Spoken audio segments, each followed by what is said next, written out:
پہلا باب، کیا اب اسلام کی کوئی ضرورت نہیں رہی؟ جدید سائنس کی حیرت انگیز کامیابیوں نے اہل مغرب کو کچھ اس طرح مسحور کیا ہے کہ ان میں اب یہ خیال عام ہے کہ سائنس نے مذہب کو ہمیشہ ہمیشہ کے لیے پسپا کر دیا ہے اور اس کی افادیت ختم ہو چکی ہے۔ معروف ماہرین نفسیات و عمرانیات میں تقریباً سبھی نے اسی قسم کے خیالات کا اظہار کیا ہے۔ مثال کے طور پہ مشہور یورپی ماہر نفسیات فرائڈ نے احیاء دین کی کوششوں کا مذاق اڑاتے ہوئے لکھا، انسانی زندگی 3 واضح ترین نفسیاتی ادوار سے گزرتی ہے: دور وحشت، دور مذہب اور دور سائنس۔ اب سائنس کا دور ہے، لہذا مذہب کی باتوں میں اب کوئی معنویت نہیں، وہ فرسودہ ہو چکا اور اپنی تمام قدر و قیمت کھو چکا ہے۔ مذہب دشمنی کی اصل وجہ۔ اس سے پہلے ہم دیباچے میں بیان کر چکے ہیں کہ مذہب کے متعلق یورپی سائنسدانوں کے مخالفانہ طرز عمل کی اصل وجہ وہ کشمکش تھی جو یورپی کلیسا کے خلاف انہیں پیش آئی تھی۔ اس کشمکش میں اہل کلیسا نے جس کردار کا مظاہرہ کیا، اس کو دیکھ کر یہ لوگ بجا طور پر یہ سمجھنے لگے کہ مذہب رجت پسندی، بربریت، تاریخ، خیالی اور بے معنی افکار و اعمال کا مجموعہ ہے۔ اس لیے بہتر یہی ہے کہ ہمیشہ ہمیشہ کے لیے اس کا قصہ تمام کر دیا جائے اور سائنس کو آگے بڑھایا جائے تاکہ اس کی رہنمائی میں انسانیت اور تہذیب کا ارتقاء جاری رہ سکے۔ یورپ کے اندھے مقلد۔ یہ تھی مذہب سے یورپی سائنسدانوں کی مخاصمت کی اصل وجہ، مگر مذہب کے بعض مسلمان مخالفین نہ اس اصل وجہ کو سمجھتے ہیں اور نہ مشرق اور مغرب کے حالات کے فرق کو ملحوظ رکھتے ہیں اور مذہب کی مخالفت کرنے لگتے ہیں۔ ان کی مخالفت کسی گہری سوچ بچار کا نتیجہ نہیں بلکہ یورپ کی اندھی تقلید کی پیداوار ہے۔ ان کے نزدیک ترقی و کمال کی واحد راہ وہی ہے جس پر یورپ کی اقوام گامزن ہیں۔ انہوں نے مذہب سے یعنی یورپ کی اقوام نے مذہب سے پیچھے چھڑا لیا ہے، اس لیے ہمیں بھی مذہب کی پیروی ترک کر دینی چاہیے، ورنہ لوگ ہمیں رجعت پسند اور وحشی ہونے کا طعنہ دیں گے۔ بدقسمتی سے یہ حضرات یہ بھول جاتے ہیں کہ یورپ کے علماء میں مذہب دشمنی کے متعلق نہ پہلے کبھی اتفاق رائے موجود تھا اور نہ اب موجود ہے، بلکہ بعض چوٹی کے علماء یورپ جو الہادی تہذیب سے بیزار ہیں اس حقیقت کا برملا اظہار کرتے ہیں کہ مذہب انسان کی ناگزیر نفسیاتی اور عقلی ضرورت ہے۔ علماء یورپ کی شہادت۔ ان علماء میں یعنی جو مذہب کو ناگزیر نفسیاتی اور عقلی ضرورت سمجھتے ہیں، ان علماء میں ممتاز ترین نام مشہور ماہر فلکیات جینس کا ہے۔ جیمز جینس نے زندگی کا آغاز ایک ملحد اور تشکیل زدہ نوجوان کی حیثیت سے کیا، مگر اپنی سائنسی تحقیقات کے نتیجے میں وہ بالآخر اس نتیجے پر پہنچا کہ مذہب انسانی زندگی کی ناگزیر ضرورت ہے، کیونکہ خدا پر ایمان لائے بغیر سائنس کے بنیادی مسائل حل ہی نہیں کیے جا سکتے۔ اسی طرح مشہور ماہر عمرانیات جیمز لائٹ تو مذہب کی حمایت میں اس قدر آگے بڑھ گئے کہ انہوں نے مادیت اور روحانیت کے امتزاج سے عقیدہ و عمل کے ایک متوازن نظام کی تشکیل پر دل کھول کر اسلام کی تعریف کی۔ اسی طرح انگلستان کے مشہور ادیب سیموئل موہم نے مذہب کے بارے میں جدید یورپ کے منفی رویوں کو ان الفاظ میں بیان کیا: یورپ نے اپنے لیے ایک نیا خدا سائنس دریافت کر لیا ہے اور پرانے خدا سے منہ موڑ لیا ہے۔ یورپ کا نیا خدا۔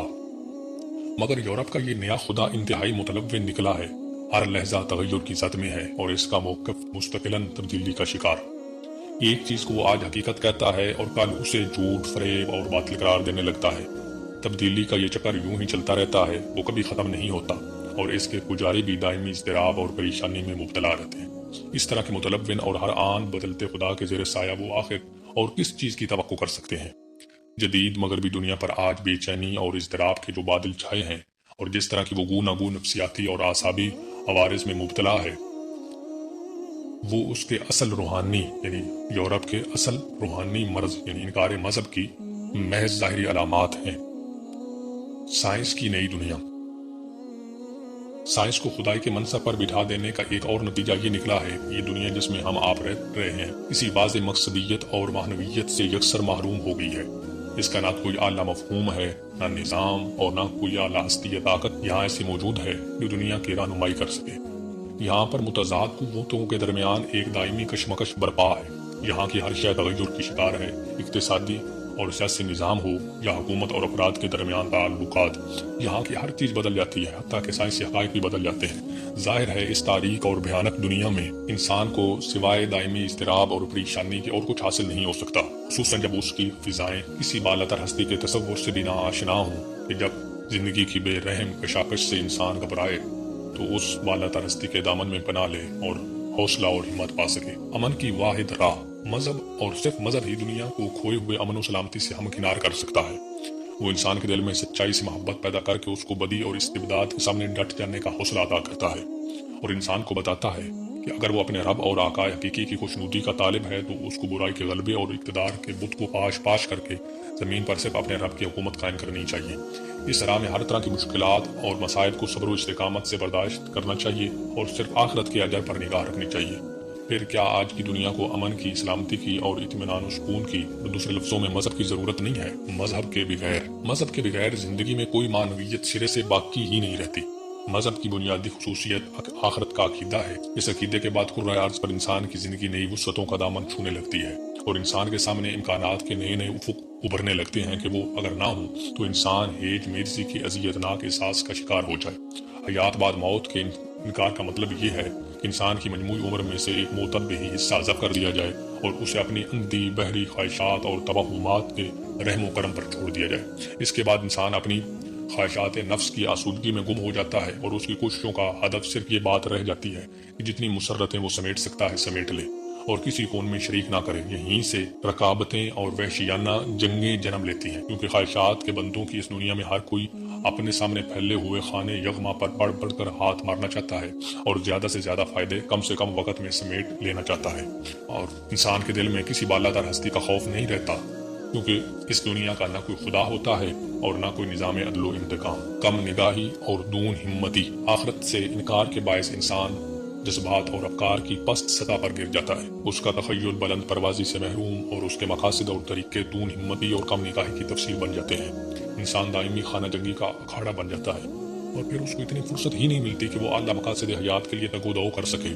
اس نئی دنیا میں محبت اور ہمدردی کے لیے کوئی جگہ نہیں ہوتی۔ مادی لذت کی طلب اور خواہشات کی بالادستی انسان کو اس قابل ہی نہیں رہنے دیتی کہ وہ اعلیٰ اقدار حیات اور شریفانہ جذبات کی قدر کر سکے۔ مادہ پرستی کا نتیجہ بلا شبہ مادہ پرست انسان کو کچھ مادی فائدے بھی حاصل ہو جاتے ہیں، مگر مادہ پرستی ایک ایسی لعنت ہے کہ اس کی وجہ سے یہ ظاہری فائدے بھی ضائع ہو جاتے ہیں۔ انسان ان کی محبت میں اندھا ہو کر اپنے ہی ابنائے نو سے مستقل طور پر برسر پیکار رہتا ہے۔ ہرس و ہوس، خواہشات نفس اور نفرت کے تیز و تند جذبات پر اسے کوئی قابو نہیں رہتا اور وہ کبھی ان کے غلبے سے آزاد نہیں ہو سکتا۔ جو قومیں مادہ پرستی کی روش پر چل نکلتی ہیں ان پر ایک مستقل آویزش اور خانہ جنگی کی حالت طاری رہتی ہے، جس کے نتیجے میں زندگی کا تمام نظام درہم برہم ہو جاتا ہے اور سائنس اور اس کے ہیبت ناک ہتھیار نسل آدم کی خدمت کی بجائے اس کی تباہی و بربادی میں صرف ہونے لگتے ہیں۔ علاج تنگی دامان۔ مادہ پرستی انسان کی تنگ نظری کا شاخسانہ ہے۔ اس کی خرابیوں سے بچنے کے لیے انسانیت کے ذہنی افق کو وسیع کرنے کی ضرورت ہے۔ یہ مقصد صرف مذہب ہی کے ذریعے حاصل کیا جا سکتا ہے۔ صرف وہی انسانیت کو یعنی مذہب ہی انسانیت کو نئی وسعتوں اور نئی بلندیوں سے ہمکنار کر سکتا ہے، کیونکہ مذہب کی نگاہ میں زندگی صرف اسی دنیا تک محدود نہیں ہے بلکہ اس کے بعد بھی اس کا سلسلہ تا ابد جاری و قائم رہتا ہے۔ یہ عقیدہ انسان کے دل میں امید کے نئے چراغ روشن کرتا ہے، اسے بدی، جبر و استبداد اور ظلم کے خلاف پامردی سے نبرد آزما ہونے کا حوصلہ دیتا ہے اور اسے بتاتا ہے کہ سارے انسان اس کے بھائی ہیں۔ محبت، بامی ہمدردی، عالمگیر اخوت کی یہ تعلیم ہی انسانیت کو امن و سکون اور حقیقی خوشحالی اور ترقی سے مال کر سکتی ہے۔ ان حقائق کے ہوتے ہوئے کون کہہ سکتا ہے مذہب انسان کی ناگزیر ضرورت نہیں ہے، یا انسان آج بھی اسی طرح اس کا محتاج نہیں ہے جیسے صدیوں پہلے تھا۔ کارزار حیات کے لیے مذہب جس طرح انسان کو تیار کرتا ہے اس طرح کی کوئی اور طاقت انسان کو تیار نہیں کر سکتی۔ روشنی کے مینار۔ مذہب انسان کو اپنے لیے جینے کے بجائے دوسروں کے لیے جینا سکھاتا ہے، اسے ایک اعلیٰ اور پاکیزہ نصب العین دیتا ہے اور اس نصب العین کے لیے مصائب و آلام کا خندہ پیشانی سے استقبال کرنا سکھاتا ہے۔ اگر انسان مذہب کے بخشے ہوئے اس ایمان و ایقان سے محروم ہو جائے تو پھر وہ اپنی ذات کے سوا اور طرف دیکھ ہی نہیں سکتا۔ اس کی ساری زندگی خود غرضی اور خود پرستی کا مرقع بن جاتی ہے اور اس میں اور وحشی درندوں میں کوئی فرق باقی نہیں رہتا۔ تاریخ میں ایسے بے شمار انسان گزرے ہیں جو عمر پر حق و صداقت کی خاطر سینہ سپر رہے اور اپنی جان عزیز تک اس کے لیے قربان کر دی۔ انہیں اپنی سعی و جہد اور قربانیوں کا کوئی ثمرہ اس دنیا میں نہ ملا۔ سوال یہ ہے کہ آخر کس چیز نے ان لوگوں کو ایک ایسی لڑائی مول لینے پر آمادہ کیا جس کے نتیجے میں نہ صرف یہ کہ انہیں کوئی مادی کامیابی حاصل نہ ہوئی بلکہ جو کچھ ان کے پاس تھا اس لڑائی کے بعد وہ بھی ان کے ہاتھ سے جاتا رہا۔ اس کا صرف ایک جواب ہے اور وہ ہے ایمان۔ ان پاکیزہ نفوس انسانی کا وجود اسی ایمان کا ایک ادنا سا کرشمہ ہے۔ اس کے برعکس حرص و حوث، بغض و کینہ، خود غرضی اور نفرت ایسے گھٹیا محرکات ہیں کہ ان کے ذریعے کوئی حقیقی اور پائیدار کامیابی حاصل نہیں ہو سکتی۔ ان کی چمک دمک ظاہری اور عارضی ہوتی ہے۔ ان کے زیر اثر انسان فوری جلب منفعت چاہتا ہے، جس کے باعث انسان میں کبھی صحت مند کردار نہیں ابھر سکتا، اور نہ اس میں کسی اعلیٰ نصب العین کی خاطر جہاں کو تج کر صبر و استقامت سے ایک طویل عرصے تک مسلسل جہاد کا جذبہ پروان چڑھ سکتا ہے۔ نفرت کے پجاری۔ ہمیں معلوم ہے کہ بعض نام نہاد مصلحین محبت کے بجائے نفرت کے ذریعے دنیا کی اصلاح کرنا چاہتے ہیں۔ نفرت ان کا اوڑھنا اور بچھونا ہے، اسی سے وہ قوت اور غذا حاصل کرتے ہیں، اور اسی کے سارے مصائب و آلام کے ہجوم میں جرأت اور استقلال سے اپنی اصلاحی مہم جاری رکھتے ہیں۔ ان لوگوں کی نفرت کا ہدف نسل انسانی کا کوئی خاص گروہ بھی ہو سکتا ہے، اور یہ بھی ممکن ہے کہ بحیثیت مجموعی ساری بنی نوع انسان یا وہ مخصوص دور تاریخ اس کا نشان نہ ہو جس میں نفرت کے یہ پجاری آنکھیں کھولتے ہیں۔ بلا شبہ یہ ممکن ہے کہ انسانیت سے بیزار مصلحین کا یہ گروہ بظاہر اپنے بعض مقاصد حاصل کر لے۔ نفرت کے جوش، اس کے آتشین مزاج اور بالطبع ظلم و ستم کا خوخر ہونے کے باعث یہ لوگ اپنے مقصد کی خاطر ثابت قدمی بھی دکھا سکتے ہیں اور طرح کی محرومیاں بھی گوارا کر سکتے ہیں، مگر جس عقیدے کی اساس محبت کے بجائے نفرت پر ہو، اس سے انسانیت کو کبھی خیر اور فلاح حاصل نہیں ہو سکتی۔ اس سے معاشرے کی بعض رائج برائیوں اور موجودہ بے انصافیوں کا تو بلا شبہ کسی حد تک تدارک ہو جاتا ہے، مگر اس کا دامن انسانیت کے عوارض کے کسی ٹھوس علاج سے بالکل خالی رہتا ہے۔ یہی وجہ ہے کہ یہ اصلاحی تدابیر جو معاشرے کی موجودہ خرابیوں کے علاج کے نام پر اختیار کی جاتی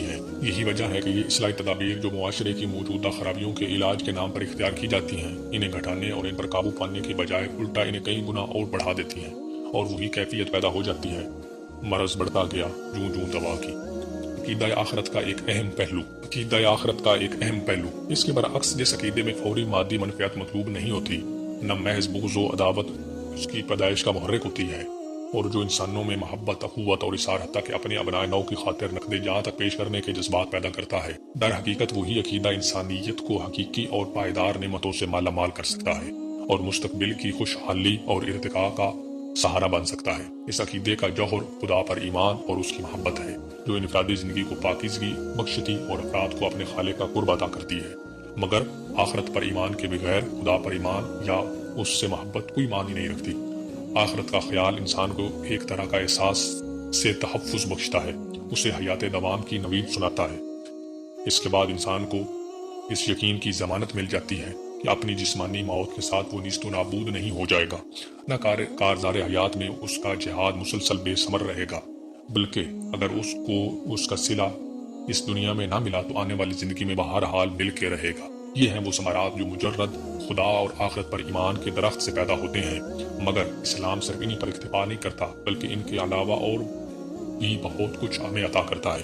اس کی داستان باقی داستانوں سے مختلف اور کہیں زیادہ حسین و دلکش ہے۔ اسلام کے بارے میں ایک غلط فہمی۔ جو لوگ اسلام کو قصہ ماضی سمجھتے ہیں اور موجودہ زمانے میں اس کی افادیت اور ضرورت کے منکر ہیں، وہ دراصل نہ تو اسلام کے حقیقی مفہوم سے آشنا ہیں اور نہ زندگی میں اس کے اصل مشن سے واقف۔ بچپن میں سامراج کے ایجنٹوں نے درسی کتابوں میں انہیں جو کچھ سکھایا تھا وہ اب تک اسی اموختہ کو دہراتے چلے آتے ہیں۔ ان کے خیال میں اسلام کی آمد کا مقصد انسان کو بت پرستی سے نجات دلانا تھا، ایک دوسرے کے دشمن عرب قبائل کو ملا کر ایک برادری بنانا تھا، انہیں شراب نوشی، قمار بازی، دختر کشی اور اس طرح کی اور بہت سی اخلاقی خرابیوں سے پاک کرنا تھا۔ چنانچہ اسلام نے عربوں کی خانہ جنگی کو ختم کر کے ان کی قوت کو ضائع ہونے سے بچا لیا اور پھر اس قوت کو دنیا میں اپنے پیغام کی اشاعت کی خاطر استعمال کیا۔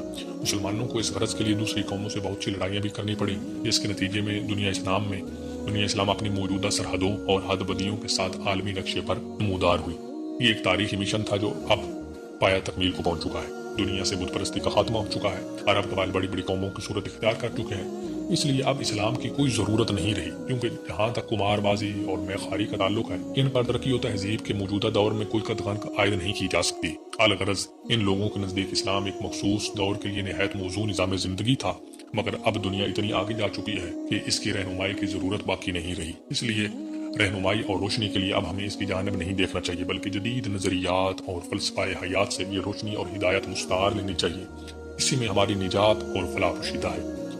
مغرب کے یہ مشرقی شاگرد اس طرح اپنے استاد کے رٹے رٹائے جملے دہرا کر غیر شعوری طور پر اپنی کم نظری اور بے خبری کا پردہ فاش کر دیتے ہیں۔ یہ بیچارے نہ اسلام کو جانتے ہیں اور نہ زندگی میں اسلام کے حقیقی مقصد سے باخبر ہیں۔ اس لیے آگے بڑھنے سے پہلے ضروری ہے کہ اسلام کے مفہوم اور اس کی دعوت و پیغام پر گفتگو کی جائے۔ اسلام کا انقلابی مفہوم۔ ایک جملے میں بات بیان کرنا چاہے تو ہم کہہ سکتے ہیں کہ اسلام غلامی کی ہر اس نوع سے آزادی کا نام ہے جو ارتقاء انسانیت میں رکاوٹ بنتی ہے اور اس کو نیکی اور بھلائی کی راہ سے روکتی ہے۔ یہ آزادی کا پیغام ہے جبر و استبداد سے اور آمرین مطلق سے جو انسانوں کے جان و مال، آبرو، عزت نفس، خود اعتمادی سب کچھ لوٹ کے لے جاتے ہیں۔ اسلام انسان کو سکھاتا ہے کہ اقتدار کا حقیقی مالک خدا اور صرف خدا ہے، وہی انسانوں کا حقیقی فرما روا ہے۔ سارے انسان اس کی پیدائشی رعایا ہیں، وہی انسانوں کی تقدیر کا مالک ہے۔ اس کی مرضی کے بغیر نہ کوئی کسی کو فائدہ پہنچا سکتا ہے اور نہ کوئی مصیبت یا تکلیف دور کر سکتا ہے۔ قیامت کے روز اگلے پچھلے سارے انسان اس کے حضور جمع کیے جائیں گے اور وہ ان میں سے ہر ایک کے کارنامہ حیات کا حساب لے گا۔ اسلام کی یہ تعلیم انسان کو خوف، ظلم، بے انصافی اور دوسرے انسانوں کی لوٹ کھسوٹ سے نجات دلاتی ہے۔ خواہشات نفس سے آزادی یہی نہیں بلکہ ایک قدم آگے بڑھا کر اسلام انسان کو خواہشات و شہوات کی غلامی سے بھی آزاد کرتا ہے، حتیٰ کہ خود زندگی کی خواہش سے بھی اس کو بے نیاز بنا دیتا ہے۔ حب جان کی یہی انسانی کمزوری ہے جس سے ظالم حکمران ہمیشہ ناجائز فائدہ اٹھاتے اور دوسرے انسانوں کو اپنا غلام بناتے رہے۔ اگر انسان میں یہ کمزوری نہ ہوتی تو وہ کبھی کسی کی غلامی پر راضی نہ ہوتا اور نہ یوں استبداد کو یوں رقص ابلیسی کی اجازت دیتا۔ جبر و استبداد کے سامنے سر افکندگی کے بجائے پامردی سے اس کا مقابلہ کرنے کی تعلیم دے کر اسلام نے انسانیت پر عظیم احسان کیا ہے۔ قرآن حکیم میں ارشاد ہے، اے نبی صلی اللہ علیہ وسلم کہہ دو کہ اگر تمہارے باپ اور تمہارے بیٹے اور تمہارے بھائی اور تمہاری بیویاں اور تمہارے عزیز و اقارب اور تمہارے وہ مال جو تم نے کمائے ہیں اور تمہارے وہ کاروبار جن کے ماند پڑ جانے کا تمہیں خوف ہے اور تمہارے وہ گھر جو تم کو پسند ہیں، تم کو اللہ اور اس کے رسول اور اس کی راہ میں جدوجہد سے عزیز نہ رہیں تو انتظار کرو یہاں تک کہ اللہ اپنا فیصلہ تمہارے سامنے لے آئے، اور اللہ فاسق لوگوں کی رہنمائی نہیں کیا کرتا۔ زندگی کی اصل قوت اسلام اللہ کی محبت کو جو ہمدردی، نیکی، صداقت اور اللہ کی راہ میں یعنی زندگی کے تمام اللہ اور پاکیزہ مقاصد کے لیے جہاد سے عبارت ہے، شہوات اور خواہشات نفس کے مقابلے پر لے آتا ہے اور انسان اس کے تابع بنا کر اندھی بحری خواہشات کے منہ زور گھوڑے کو وہ خدا کی محبت سے قابو میں لانا سکھاتا ہے اور زندگی میں صرف خدا کی محبت کو قدر غالب اور اصل کار فرما قوت کی حیثیت سے دیکھنا چاہتا ہے۔ جو اس دولت سے محروم ہو وہ مسلمان ہو ہی نہیں سکتا۔ دنیا پرستوں کی غلط فہمی ممکن ہے ہراس و ہوس اور خواہشات کا کوئی پرستار اپنی غلط بینی کے باعث یہ گمان کرے کہ دوسرے لوگوں کے مقابلے میں اس کی زندگی زیادہ کامیاب اور مسرتوں سے لبریز ہے، لیکن اس کوتاہی کی سزا اسے بہت جلد بھگتنا پڑتی ہے۔ جب وہ خواب غفلت سے بیدار ہوتا ہے تو اپنے آپ کو خواہشات نفس کا بے بس غلام پاتا ہے، جس کی تقدیر میں محرومی و شقاوت اور اضطراب و بے بسی کے سوا اور کچھ نہیں ہوتا، کیونکہ اگر انسان ایک بار اپنی خواہشات نفس کے سامنے ہتھیار ڈال دے تو وہ پھر کبھی انہیں اپنے قابو میں نہیں لا سکتا، بلکہ خواہشات کی خود سری جیسے جیسے بڑھتی جاتی ہے ان کی پیاس میں بھی اضافہ ہوتا جاتا ہے۔ اس طرح انسان حیوانیت کی پست ترین سطح پر گر جاتا ہے اور لذت پرستی میں اس طرح غرق ہو جاتا ہے کہ اس سے کسی اور چیز کا ہوش نہیں رہتا۔ ظاہر ہے زندگی اور اس کے گوناگوں مسائل کے بارے میں اس طرح کا رویہ انسانیت کو کسی مادی یا روحانی ترقی سے ہمکنار نہیں کر سکتا۔ ترقی مادی ہو یا روحانی، اس کے لیے انسان کا اپنی خواہشات نفس کی غلامی سے آزاد ہونا پہلی شرط ہے۔ اس کے بعد ہی سائنس، آرٹ اور مذہب کے میدانوں میں کوئی ترقی ممکن ہوتی ہے۔ دنیا کے متعلق اسلام کا نظریہ، دنیا کے متعلق اسلام کا نقطۂ نظر۔ اسلام نے خواہشات نفس کی غلامی سے آزادی پر اسی لیے بہت زور دیا ہے، مگر اس غرض سے وہ اپنے پیرووں کو نہ تو رہبانیت اختیار کرنے کی اجازت دیتا ہے اور نہ ان کو اچھی اور پاکیزہ چیزوں سے متمتع ہونے سے روکتا ہے۔ ان دو انتہاؤں کو چھوڑ کر وہ بیچ کی راہ اعتدال اختیار کرتا ہے۔ اسلام کی نگاہ میں اس دنیا میں جو کچھ پایا جاتا ہے وہ سب انسان کے لیے پیدا کیا گیا ہے۔ اسلام انسان کو بتاتا ہے جہاں ہے تیرے لیے، تو نہیں جہاں کے لیے۔ اسی لیے لذت پرستی اور خواہشات کی غلامی کو وہ انسان کے مقام سے فروتر سمجھتا ہے۔ دنیا کا یہ سرو سامان انسان کو صرف اس لیے دیا گیا ہے کہ اس کے ذریعے وہ اپنے بلند مقصد تخلیق کو پا سکے۔ انسان کا مقصد حیات خدا کے دین کی تبلیغ و ابلاغ ہے اور انسانیت کی تکمیل یہی واحد راہ ہے۔ اسلام کے دو نمایاں مقاصد۔ زندگی میں اسلام کے پیش نظر دو اہم اور نمایاں مقاصد ہیں۔ انفرادی زندگی کے دائرے میں وہ ہر فرد کو اتنا کچھ سرو سامان حیات فراہم کر دینا چاہتا ہے کہ جس کی مدد سے وہ صاف ستھری اور پاکیزہ زندگی گزار سکے، اور اجتماعی دائرہ حیات میں اس کی یہ کوشش ہوتی ہے کہ ایک ایسا معاشرہ وجود میں آ جائے جس کی ساری توانائیاں انسانیت کی مجموعی ترقی میں صرف ہوں اور قافلہ تہذیب اسلام کے نظریہ حیات کی روشنی میں رواں دواں رہے۔ اور اجزاء اور مجموعہ فرد اور اجتماع کے مابین توازن قائم ہو تاکہ ان میں سے کسی کے حقوق پامال نہ ہوں۔